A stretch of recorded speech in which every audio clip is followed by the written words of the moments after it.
Hi, it's Danny Beck. I've got a web channel where we look at the wisdom of Jesus in the gospel and the parables. Interesting that the John in the book of Revelation is told by the angel, um, "Behold, the testimony of Jesus is the spirit of prophecy." Well, it's easy to prophesy after the fact, and our bodies, they are the temple. Our minds also, and our foreheads. Each of us has this temple between the eyes and the ears, right about here. Our own skulls.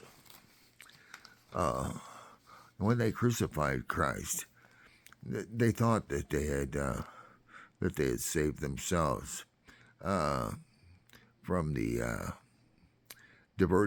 by diverting the confrontation with the Romans. There was a great fear that Jesus might be the one to lead that confrontation. They were all hoping Jesus would be the one to stand up and revolt against the Romans, but he had no intention of doing that at that time. But what's interesting is that one of the high priests, or the high priest, said that it is better that one man should perish than the whole nation perish. One man should die rather than the whole nation perish. What he was doing at this point, unknowingly, was he was okaying, or he was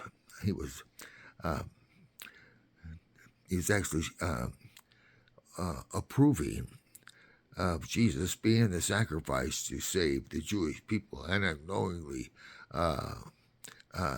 approving him as a sacrifice to save the world.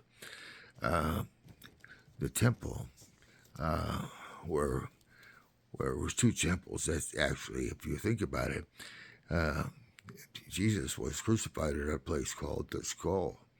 And I think that that's interesting because that would be the Jewish, actually the Jewish second temple, if you will, because that skull was representing that temple that was in the minds of the Jews and in the minds of the Jewish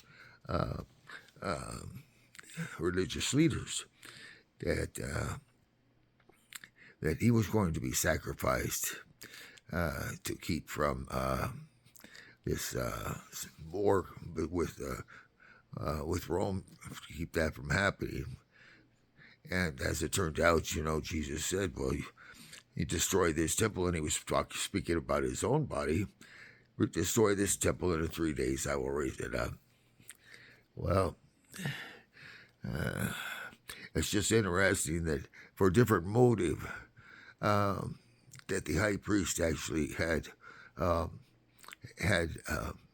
a very real way blessed Jesus as the sacrifice, but he didn't. Love Jesus in blessing him and doing so. It was a contempt for Jesus that they had. It was then a fear that he was going to bring about the end of their arrangement with the Romans at that time. So he was the unwitting sacrifice, but not just for the Jews, but for all of mankind.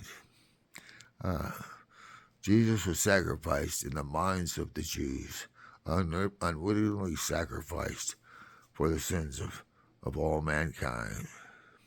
So love could persevere after death, so that forgiveness could be known for the worst of sins, even for the taking of the life of our Savior Jesus Christ.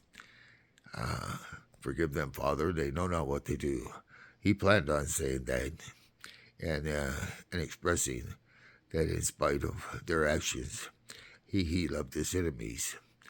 And I think that's the real message that we need to walk away with at the end of the day is that mankind was cruel, but Jesus saw past the cruelty, and actually turned much like the brothers of Joseph, who had sold him to slavery and had him appear to be killed for much like that. Jesus, for our salvation, God permitted this all take place, so that something good could come out of this tragedy. And I want to thank you for your time. I hope it's been a blessing to you.